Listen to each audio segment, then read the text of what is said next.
Mundos paralelos. Un espacio para conectarse a otra dimensión, donde escucharás los relatos más insólitos y sorprendentes de la conciencia humana. Libretos y narración, Douglas Josué.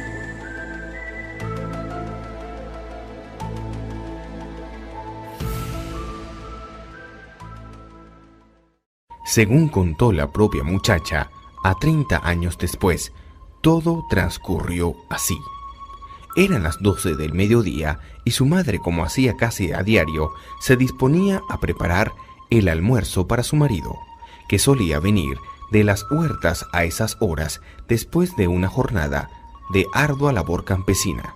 La mujer llamó a su pequeña hija, que jugaba en la calle con unas amigas, indicándole que fuera al barranco de Badajoz a traer unas peras para que sirvieran a su padre de postre después del almuerzo que le había preparado. La niña rogó a algunas amigas que la acompañaran al barranco, pero todas se negaron a ir con ella. Ella, sin miedo alguno, se encaminó sola hacia los perales que su familia poseía en la ladera. Después de unos 15 minutos llegó al peral. Se dispuso a coger unas docenas de peras, las más cercanas a su altura, por lo tanto, las más bajas del árbol. Cuando había recogido unas pocas de ellas, se vio inmersa por una especie de sopor. Una dulce somnolencia se apoderó de ella, hasta el punto que no pudo seguir con su labor de recolección y tuvo que recostarse en el tronco del peral, a la sombra del implacable sol, que en ese momento lo derretía todo. En su mente veía como una especie de nebulosa blanquecina la envolvía. Todo el barranco se vio envuelto en una fresca niebla. Ya no sudaba ni tenía sueño. Se sentía de nuevo activa, ágil, como en otro lugar, lejano, pero familiar y cercano a la vez. Pero, sobre todo, ya no tenía miedo. El pavor que sentía en su interior, que ella disimuló ante sus amigas, ahora se había desaparecido del todo. Al ponerse de nuevo en pie, se dispuso a continuar su mandato, palabra canaria que significa recado. Se acordó de la orden de su madre, de que se diera sobre todo prisa, así que continuó recogiendo las frutas. En su mente solo retumbaba la consigna de que no se demorase, dado que su padre estaba al caer para almorzar, pero quedó petrificada ante la figura de una persona alta, toda vestida de blanco, que con gestos de su mano derecha le pedía que le siguiera. La pequeña Guimariara no sintió miedo y, totalmente confiada y con una sonrisa, alargó su mano para aferrarse al del recién llegado, el cual tomó una vereda que conducían hacia el fondo del barranco de Badajoz, concretamente hacia una gran cueva que ya se divisaba en una de las laderas del mismo y que antiguamente sirvió a los guanches como vivienda, y goro, palabra canaria de origen guancha que significa corral para sus ganados.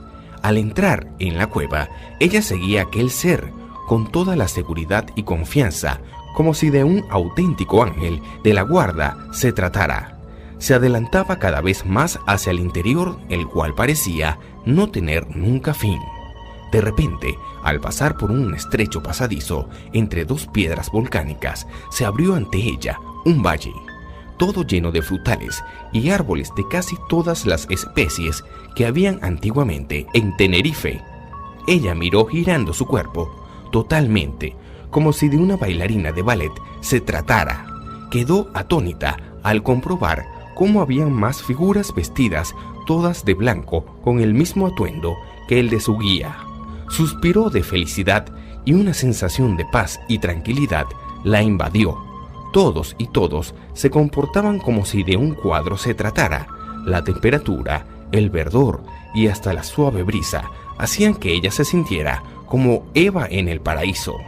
Apenas habían pasado unos minutos terrestres, sensación propia que contó al posteriori, cuando su guía la invitó a seguirle otra vez de su mano. Desandaron el camino, salieron de la gran cueva, recorrieron de nuevo la vereda y la figura, con una sonrisa, la dejó de vuelta al pie del peral.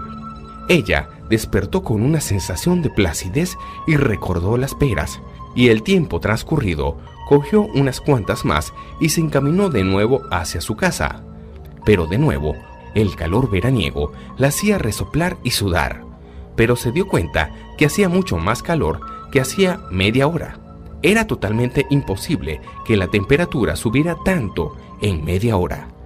Quedó sorprendida cuando divisó una nueva carretera que serpenteaba por ella y unos camiones y coches que parecían más del futuro que de aquella época de 1910. También miró hacia el mar. Unos barcos que no tenían velas navegaban cerca de la costa, movidos por una mano invisible.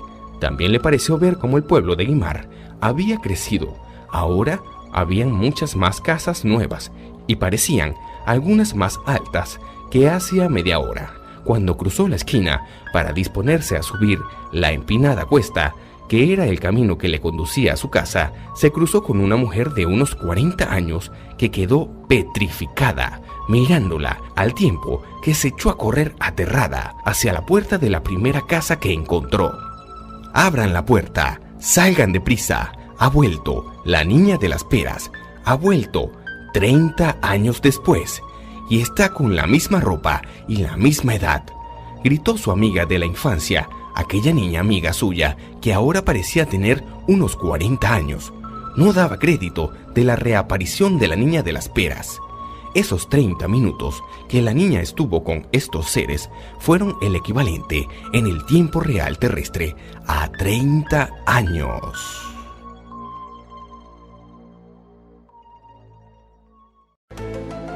Si quieres volver a escuchar este relato, ubícanos en Facebook como Mundos Paralelos.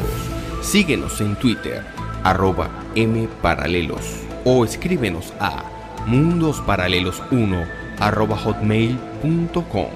Mundos Paralelos.